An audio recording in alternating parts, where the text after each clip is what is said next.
Hi there!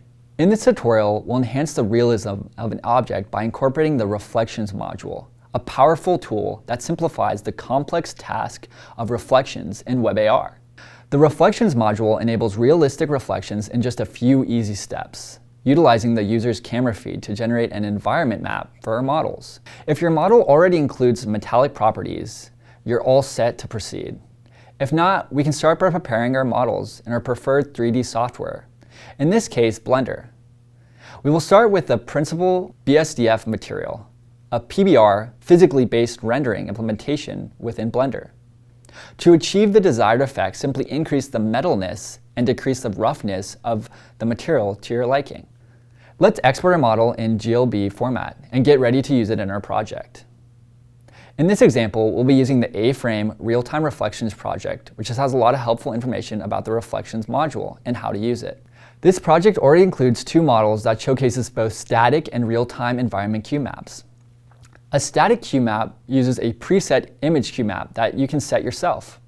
Real-time Reflections uses the user's camera feed to generate an environment map for our models. The project already includes a Reflections module. However, to demonstrate the process, navigate to the bottom of the file browser panel where the module section is located. Click the plus button to add a new module, then search for the Reflections module in the list. Then click the import button to load it into your project. Now we can upload our new 3D model and see how it looks within the real-time reflections and the static cue map. Update the ball model file path to point to our new model, then save and build the project. We can now see our updated model featuring these impressive reflections, enhancing its realism. Observe how real-time reflections are applied to the 3D model entity by adding the reflections component setting the schema property type to real-time.